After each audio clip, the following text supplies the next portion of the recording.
अस्सलाम वालेकुम नाजरीन, ड्रामा लाडली की आने वाली एपिसोड बहुत ही दिलचस्प होने वाली है। जी हाँ नाजरीन, जब वहाँ पर सुंदस पहुँचती है तो वो उसके बाप देखते हैं तो बोलते हैं कि सुंदस बेटा, तुमने इतनी बड़ी बात हमसे छुपाई, तुमने ये क्यों नहीं बताया कि तुम्हारे घर में वहाँ पर इतना बड़ा मसला हो चुका है। तो वहाँ पर सुंदस बोलती है कि अबू कोई बात नहीं, और ऐसी परेशानी वाली तो कोई बात नहीं। तो वहाँ पर दिलासा देती है अपने अबू को, लेकिन उसके अबू समझ जाते हैं उसकी शक्ल देखकर, बोलते हैं कि बेटा तुम्हारी शक्ल से ही पता चल रहा है कि तुम्हारे साथ कुछ तो हुआ है और उन लोगों ने तुम्हें घर से ऐसे ही क्यों निकाल दिया है। तो सुंदस को उसके अबू लेकर आ जाते हैं अरसल के घर और बोलते हैं कि तुम लोगों ने मेरी बेटी की क्या हालत की और झूठे इल्जाम लगाए मेरी बेटी के ऊपर, जबकि तुम लोगों को पता है कि मेरी बेटी ऐसी नहीं। तो वहाँ पर इन दोनों भाइयों के दरमियान हो जाता है झगड़ा। जी नाजरीन, तो वहाँ पर उसकी अम्मी बोलती है कि ये देखो क्या लड़की है जो दोनों भाइयों को लड़ा रही है, और ये लड़की बहुत ही गंदी, इसकी वजह से आज हमारे घर में बहुत सारी लड़ाइयाँ हो रही है, और सुंदस मैं तुम्हें कभी माफ़ नहीं करूँगी। अरसल को बोलती है कि डिवोर्स के पेपर लेकर आओ और इस लड़की को डिवोर्स ही दे दो, क्योंकि ये घर में रहने के काबिल नहीं, जबकि ये घर जब से इस घर में आई है तो तभी इसे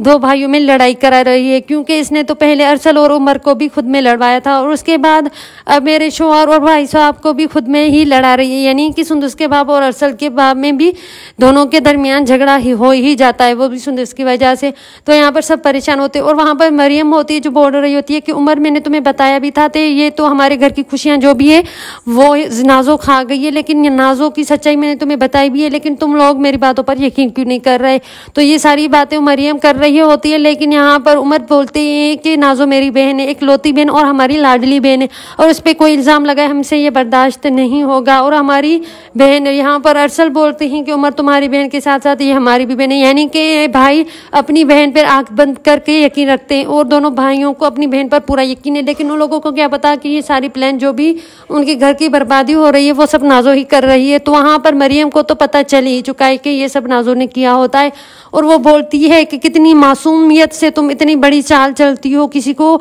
यकीन भी नहीं आएगा कि तुमने इतने सारे प्लान बनाए और तुम ही बुरी लड़की हो। तो वहाँ पर नाजो बोलती है तो कि ये तो मेरा स्टाइल है, और देखना आगे आगे मैं क्या करूँगी, क्योंकि मैंने तो सुंदस भाभी को घर से निकाल ही दिया, लेकिन अब तुम्हारी बारी है मरियम, और मैं तुम्हें तो निकाल ही दूंगी। तो वहाँ पर मरियम बोलती है कि मुझे पता है कि मेरे बच्चे की कातिल भी तुम ही हो, और अगर ये बात मैं सबके सामने ले ही आऊँ। तो वहाँ पर सब आ जाते हैं और सुन लेते हैं। तो मरियम बोलती है कि मेरे बच्चे की कातिल ये नाजो है और मेरे बच्चे को इसने मारा था। तो वहाँ पर उसकी बात पर कोई यकीन नहीं करता, और उसकी अम्मी उसे नाजो को गले लगा देती और बोलती है कि मेरी बेटी पर इतना झूठा इल्ज़ाम लग रहा है। और वहाँ पर अरसल और उमर से खड़े होते हैं, तो उमर बोलते हैं कि ये मरियम क्या बोल रही हो, और ये इस तरह क्यों बोल रही हो, ये हमारी बहन और अपने ही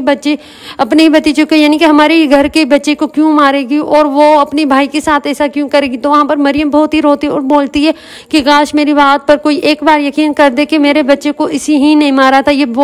लाडली आप भाइयों की है, लेकिन ये बिल्कुल ही बर्दाश्त के काबिल नहीं है, और ये पागल लड़की है। तो वहाँ पर उमर का हाथ उठ जाता है मरियम को, और मरियम को बोलते हैं कि तुमने आज आखिरी बार मेरी बहन पे इल्ज़ाम लगाया, अगर दूसरी बार मेरी बहन पे इल्ज़ाम लगाया तो मैं तुम्हें घर से तलाक देकर निकाल ही दूंगा। तो वहाँ पर मरियम बोलती है कि देखें उमर, मैं किसको बताऊँ, कोई मेरी बात पर यकीन नहीं करा। तो वहाँ पर मासूमियत का इजहार करती है, और मासूमियत जैसी शक्ल बनाकर नाजो सबको ही अपना ही बना लेती है, यानी कि किसी को भी यकीन नहीं आता कि ये सब कुछ नाजो ने किया होता है। जी नाज़रीन, यहाँ पर नाजो की सच्चाई खुलते खुलते अधूरी रह जाती है, और यहाँ पर मरियम है जिसका गम और किसका दुख कोई समझ नहीं रहा, और यहाँ पर मरियम का रिश्ता भी यानी कि नाजो की वजह से कमज़ोर हो ही चुका है। तो मरियम बोलती है कि एक बार मेरी बात पर कोई यकीन ही कर ले। और यहाँ पर अरसल होते हैं जो रो रहे होते हैं और बोलते हैं कि इस लड़की का क्या करूँ, इसे डिवोर्स दे दूँ, यानी कि नाजो की वजह से एक भाई का नहीं बल्कि दो भाइयों का घर टूटने जा रहा है। जी हाँ नाज़रीन, यहाँ पर अरसल सोचते हैं कि सुंदस जैसी लड़की पता नहीं मेरी ज़िंदगी में कैसे आई, और मैंने तो उसे खुद अपने हाथों से, रंगे हाथों से मैंने अपने भाई के साथ पकड़ा है, और इस लड़की को मैं खुद के घर में बर्दाश्त नहीं कर सकता। यानी कि यहाँ पर सुंदस के बाप और उसकी अम्मी और उसकी फैमिली में सब परेशान होते हैं कि हमारी बच्ची का घर टूट चुका है। जी हाँ नाज़रीन, यहाँ पर राहिम का भी घर तो टूट ही चुका है, और राहिम तो पहले से ही उसको पसंद करते थे, लेकिन यहाँ पर अब्रेश ने बोल ही दिया कि मुझे शादी नहीं करनी, अगर अम्मी आप जहाँ पर बोलेंगी वहीं पर करूँगी, लेकिन आपको यट्टे बटे की शादी से मसला है तो आप चलें छोड़ ही दें। तो वहाँ पर ये सच्चाई जो भी सारी बात है राहिम को पता चलती है कि इसने शादी से इनकार ही कर दिया है, तो बहुत ही रोता है और दुखी होता है, और बोलता है कि अब्रेश ने मेरे साथ ऐसा क्यों किया, और वो मुझसे शादी क्यों नहीं करना चाहती, और मुझसे शादी करनी ही नहीं चाहिए। और यहाँ पर रुहान और नाज़ो बहुत ही खुश हो रहे थे और इनकी शादी की तैयारियां भी चल रही होती हैं और नाज़ो रुहान से बात भी कर रही होती है और वहाँ पर अब्रेश का राइम के साथ जो रिश्ता था वो टूट चुका है। जी हाँ नाज़रीन, और यहाँ पर सुंदस और मरियम का घर भी टूटने जा रहा है, वो सिर्फ नाज़ो की वजह से, और नाज़ो की सच्चाई खुलेगी सबके सामने।